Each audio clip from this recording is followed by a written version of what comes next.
ధర్మాన్ని పాటించే వాళ్ళు గొప్పతనమైన వాళ్ళు వచ్చి అడిగింది ఏంటంటే, మాకు ప్రార్థించుకోవడానికి మాకు మస్జిద్ లేదు అంటే, ఆయన కోట ప్రాంగణంలో మస్జిద్ కట్టించారు. సనాతన ధర్మాన్ని పాటించే వ్యక్తి తాలూకు విలక్షణం. అలాగే అనేక మంది సంస్థానాలు కానీ అందరూ కూడా పోర్చుగీస్ నుంచి వచ్చినా ఎవరు వచ్చినా క్రిస్టియానిటీని తీసుకొచ్చినా కానీ అందరికీ సమానంగా ఈ దేశం తీసుకుంది. పార్సీల్ని తీసుకుంది లోపలికి, జొరాస్ట్రియన్స్ని తీసుకుంది. ఏ మతం వచ్చినా లోపలికి తీసుకుంది, ఇముడ్చుకుంది తప్ప ఇంకో మతాన్ని ఎప్పుడు ద్వేషించాల. కానీ ఈరోజు నేను మాట్లాడుతుంది ఈ ప్రాయశ్చితం దేనికి దీక్ష అనుకుని నేను ఎప్పుడు మీ అందరికీ తెలుసు. 5 సంవత్సరాల వైసీపీ పాలనలో ఇదే దేవాలయంలో కనకదుర్గ అమ్మవారి రథం తాలూకు మన సింహాలు మాయమైనవి, కొన్ని ఇబ్బందులు తప్పులు జరిగినాయి అంటే ఒక్కొక్కరు ఎలా మాట్లాడారు వైసీపీ నాయకులు. వాళ్ళెవరు ముస్లిమ్స్ కాదు, హిందూస్ కాదు, వాళ్ళెవరు ముస్లిమ్స్ కాదు, క్రిస్టియన్స్ కాదు, హిందువులే అందరూ.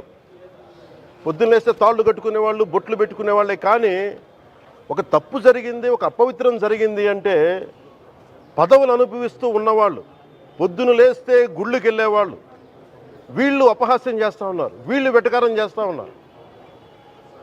ఈ ఎంటైర్ ఈ విషయంలో వాళ్ళు మతం పుచ్చుకున్నారా లేదా నాకు అన్నీ తెలియదు. వైవి సుబ్బారెడ్డి గారు ఉన్నారు, భూమన కరుణాకర్ రెడ్డి గారు ఉన్నారు, వారి కుటుంబ సభ్యులు ఉన్నారు.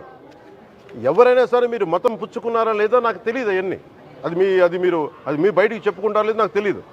నేను అది కూడా మాట్లాడట్లా. కానీ మీరు బాధ్యత తీసుకున్నారు. మీరు హైందవ ధర్మాన్ని కాపాడుతానని మీరు బాధ్యత తీసుకున్నప్పుడు కాపాడాల్సిన అవసరం మీ మీద ఉంది. బోర్డుని మీరు స్థాపించారు, మేము స్థాపించాల. తప్పులు జరిగినాయి.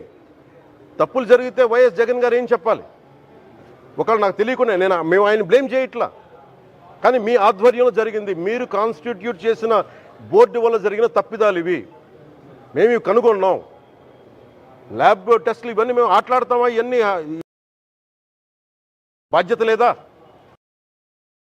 కనుక చాలా బలమైన సనాతన ధర్మాన్ని పాటించేవాడిని.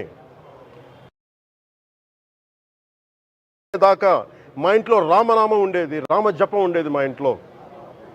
అలాంటి రామభక్తులం మేము.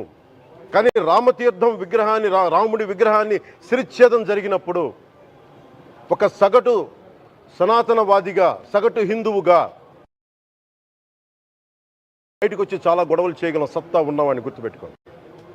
ముఖ్యంగా వైసీపీ నాయకులకి, నన్ను విమర్శించే దేశ యావత్తు నన్ను విమర్శించే ప్రతి ఒక్కరికి తెలియజేస్తున్నా, గొడవ పెట్టుకోవాలంటే చాలా బలంగా గొడవ పెట్టుకోవాలి. కానీ నాది పేదవాళ్ళ కష్టాలు, క్రిమినలైజేషన్ ఆఫ్ పాలిటిక్స్, వీటి మీద మేము మాట్లాడతాం, వీటి మీద తప్పించాం.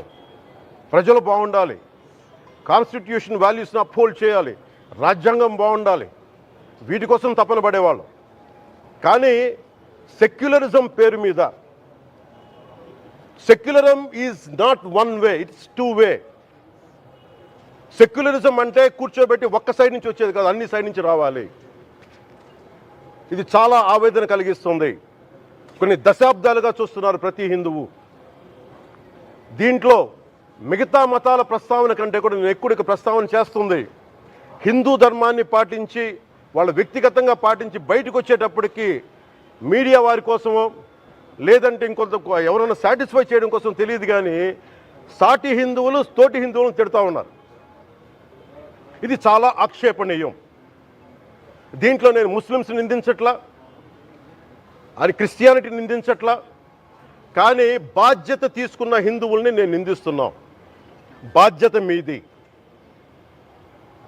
మీరు యథాలాపంగా వచ్చి ఇది పొలిటికల్ పదవులు, విగ్రహాలు పోతే మేము ఇల్లు కట్టుకుంటాం, వాకిళ్ళు కట్టుకుంటాం, ఏం మాటలవి? ఇదే మీరు మస్జిద్లో జరిగితే మాట్లాడతారా? మస్జిద్లో ఇలాంటి అపవిత్రం ఒక చిన్నపాటి చోరీ జరిగితే ఇలాగే మాట్లాడతాం. ఎందుకంటే మీరు మాట్లాడరు, ఓట్లు కదా అక్కడ. కానీ హిందువులు మాట్లాడితే హిందువులు అందరికీ ఎవరు పట్టించుకోరు. ఇక్కడ మా వేదన ఉండదా? మౌనంగా ఉన్నామంటే బాధ లేదనా? కోపం రాదనా? ఈ రోజుకి కూర్చొని చూడండి ఏం మాట్లాడుతున్నారో వాళ్ళు. ఆయన వాళ్ళ లాయర్ అంట, ఆయన ఎవరు, ఏజీపీ అంట, పొన్నవోలు సుధాకర్ రెడ్డి గారు. తిరుమల లడ్డుపై ఢిల్లీలో చేసిన కామెంట్ నా దృష్టికి తీసుకొచ్చారు. ఇలాంటి సెన్సిటివ్ సమయాల్లో ఎయిదర్ మౌనం మంచిది, మౌనం దాటి పొగరుగా మాట్లాడటం, నన్ను పచ్చి బూతులు తిట్టినా, నన్ను వక్రీకరించినా, నన్ను రోడ్డు మీదకి లాగిన నేను ఎప్పుడు మౌనంగానే ఉన్నా. కానీ వైసీపీని నాయకులు, విమర్శించే నాయకులు ప్రత్యేకంగా చెప్తున్నాం, సనాతన ధర్మాన్ని జోలికి రాకండి. తప్పు జరిగితే తప్పు జరిగిందని ఒప్పుకోండి, లేదా మాకు సంబంధం లేదని చెప్పండి. అంతేగాని మళ్ళీ అడ్డగోలుగా మాట్లాడితే ఎవ్వరూ క్షమించం. ఇక్కడ మీరు కూడా హిందువులే, పొన్నవోలు సుధాకర్ రెడ్డి గారు మీరు హిందువులే. నోటికొచ్చినట్టు మాట్లాడకండి. తమాషాలుగా ఉందా మీకు? సరదాలుగా ఉన్నాయా? మొన్నటికి మొన్న ప్రకాష్ రాజ్ గారు మాట్లాడారు నా మీద. అరే నేను మాట్లాడుతుంది ఒక హిందువులు అపవిత్రం గురించి మాట్లాడుతున్నాను. ఇందులో ప్రకాష్ రాజ్ గారికి సంబంధం ఏంటి? ఇందులో నేను ఇంకొక మతాన్ని నిందించానా? ఇస్లాంని నిందించానా? క్రిస్టియానిటీని నిందించానా? అపవిత్రం జరిగింది, ఇలా జరగకూడదు, ఫుడ్ అడల్టరేషన్ జరిగిందని మాట్లాడుతుంటే దీన్ని గోల చేయకూడదంటే, అంటే తప్పు జరిగినప్పుడు మాట్లాడకూడదా? ఒక అపవిత్రం జరిగితే మాట్లాడకూడదా? దేవతా విగ్రహాలను శిరచ్ఛేదం చేస్తే మాట్లాడకూడదా? ఏం పిచ్చి పట్టింది ఒక్కొక్కళ్ళకి? ఎవరి కోసం మాట్లాడుతున్నారు మీరు? ప్రకాష్ రాజ్ కూడా చెప్తా ఉన్నాను, నాకు మీరంటే గౌరవం, I have extreme respect for you. కానీ when it comes to secularism, Prakash Raj garu, it's a two-way, not one. I have extreme respect for you. You know that. మీరు secularism is all, it is not way. హిందువుల మీద దాడినప్పుడు వచ్చి మాట్లాడడం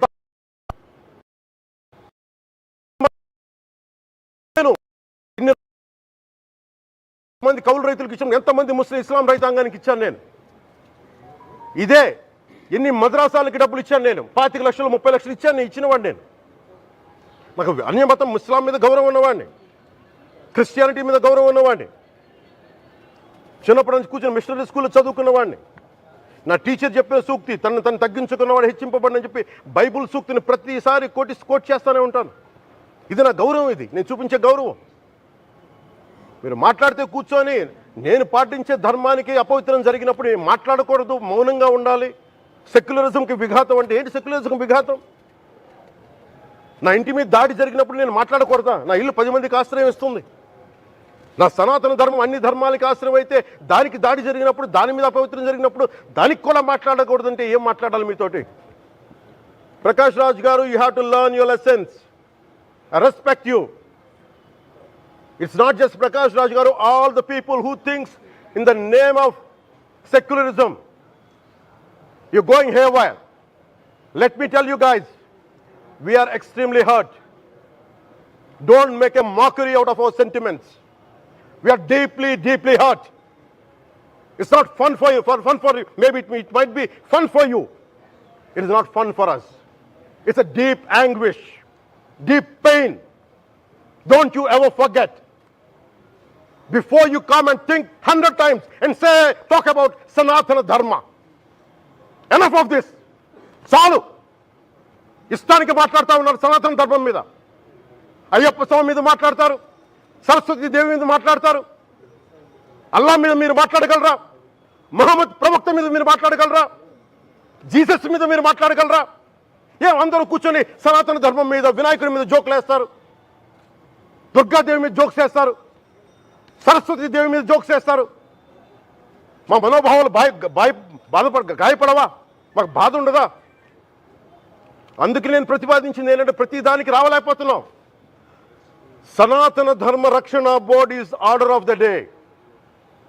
ప్రతిసారి కూర్చోబెట్టి మేము defend చేసుకోలేం. ఇది ప్రతి సగటు హిందువు తాలూకు ధర్మం. ఇదే ఇస్లాం మీద దాడి జరిగితే ఎంతమంది బయటకు వస్తారు? ఎంతమంది నిరసన తెలియజేస్తారు? రోడ్ల మీదకి రమ్మని చెప్పట్లా. కనీసం మీకు కోపం కూడా రాకపోతే మేము ఏం చేస్తాం? గుడికి వెళ్ళే ప్రతి హిందువు బాధ్యత కాదా ఇది? నా ఒక్కరి బాధ్యతైనా, మా బాధ్యతైనా మీది కాదా? ధర్మాన్ని పరిరక్షించడానికి మీ బాధ్యత కాదా? ఈయన పొన్నవోలు సుధాకర్ రెడ్డి గారు మాట్లాడేది, పంది కొవ్వు చాలా ఖరీదైంది, ఆ కొవ్వు లడ్డు నెయ్యితో ఎలా కలుపుతారు? నెయ్యి 300 రూపాయలు ఉంటే పంది కొవ్వు 1200 రూపాయలు. బంగారంతో రాగి కలుపుతారా? ఇత్తడిలో పుత్తడి కలపరు. చెంబు తయారులో ఎవరైనా బంగారం కలుపుతారా?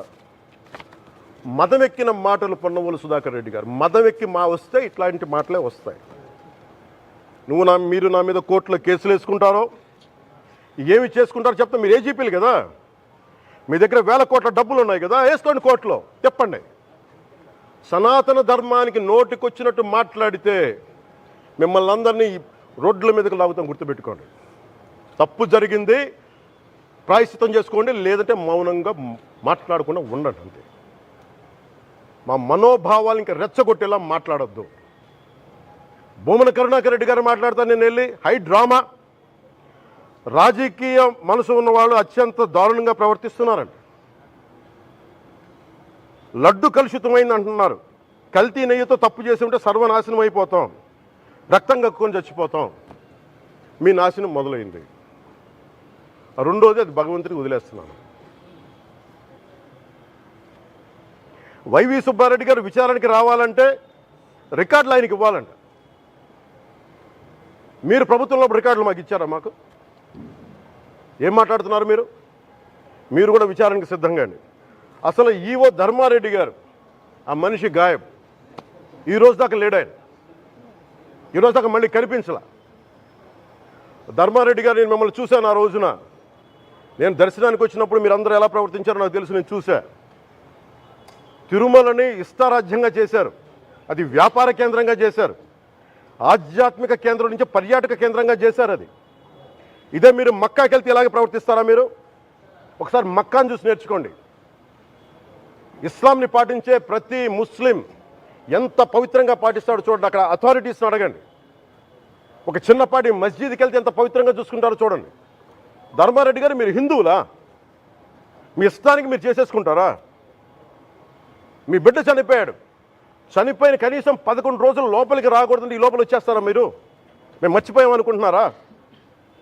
ఆగమ శాస్త్రం చెప్పింది మీకు ఇదేనా? అంటే గవర్నమెంట్ ఉద్యోగులు అయితే ప్రభుత్వం మీ నియమిస్తే మీ ఇష్టానికి చేసేసుకుంటారా? మాకు బాధలు ఉండవనుకుంటున్నారా? ఇదే మీరు ఒక ఇస్లాంకి చేస్తే అపచారం జరిగితే మీరు ఏం చేస్తారు? బయట రోడ్ల మీదకి వచ్చి మీరు కూర్చోబెట్టి దాన్ని పొలిటికలైజ్ చేస్తారు. మీరు పొలిటికలైజ్ చేస్తారు.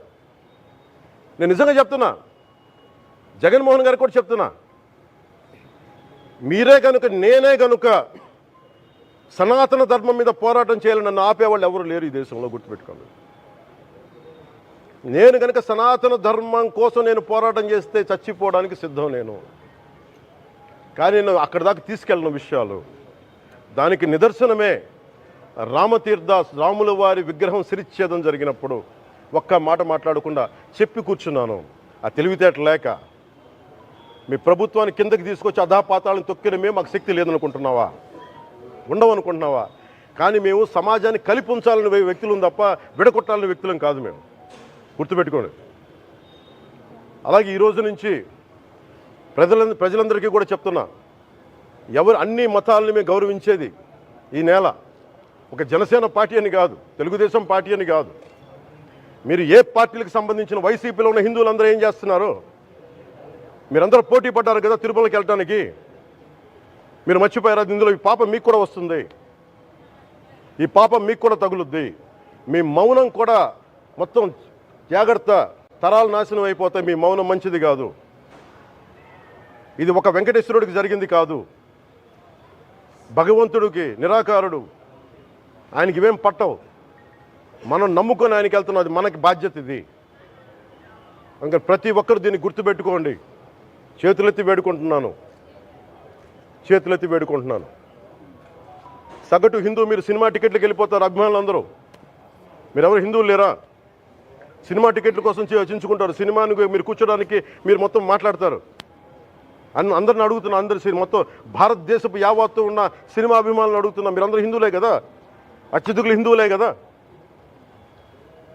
మీకు బాధ్యత లేదా? మీకు మీ సినిమా హీరోలు, నేను కూడా హీరోనే, నన్ను మించి దేశాన్ని చూడమని, సనాతన ధర్మాన్ని చూడమంటున్నా. మీ కన్వీనియంట్గా కూర్చోబెట్టి హీరోలను ఎత్తడం కాదు, నన్ను ఎత్తడం కాదు. ధర్మం విఘాతం కలిగినప్పుడు ధర్మానికి మీరు మాట్లాడటం మీ బాధ్యత. నా తరం మేము కష్టపడుతున్నాం, ముందుకు వచ్చాం. ఎవరి కోసం పడుతున్నాం ఈ కష్టాలు? మాకు సరదా కాదు. ప్రతి ఒక్కరి ఇష్టానికి వచ్చి మాట్లాడుతూ ఉంటే బాధ కలుగుద్ది. అయ్యప్ప స్వామి దీక్ష చేసే వాళ్ళ మీద ఎంత ఇష్టారాజ్యంగా మాట్లాడతారు. ఇదే మీరు ఎవరన్నా సరే ఇస్లాం మీద మీరు గొంతు ఎత్తగలరా? ఎందుకంటే రోడ్ల మీదకి వచ్చి కొడతారని మీకు భయం, అందుకు మీరు మాట్లాడరు. హిందువులు అంటే మెత్తని మనుషులు కదా, తోటి హిందువు కదా, మీరు ఏదైనా మాట్లాడచ్చు. మీకు నమ్మకాలు లేకపోతే మీరు ఇంట్లో కూర్చోండమ్మా. మీకు నమ్మకాలు లేకపోతే ఇంట్లోంచి బయటికి రాకండి, మమ్మల్ని ఏం అనకండి. మేము ఎలా పూజా విధానం ఎలా చేస్తాం, అలాగే ముఖ్యంగా ఫిల్మ్ ఇండస్ట్రీ కూడా నేను తెలియజేస్తా ఉన్నా. దీని మీద మీరు మాట్లాడితే మద్దతుగా మాట్లాడండి, లేదంటే మౌనంగా కూర్చోండి. అంతేగాని మీ మాధ్యమాల ద్వారా అపహాస్యం చేస్తే మటుకు ప్రజలు మిమ్మల్ని ఎవరు క్షమించరు. ఎందుకంటే చాలా డీప్ పెయిన్ ఇది. మీరు లడ్డు మీద జోక్లు వేస్తున్నారు. నేను ఒక సినిమా ఫంక్షన్లో కూడా చూశాను, laddu is a sensitive issue అని. Don't you ever say that. Don't you ever try day to say that, please. I respect you as actors, but when it comes to Sanatana Dharma, please, you have to think 100 times before you saying a word. One comment.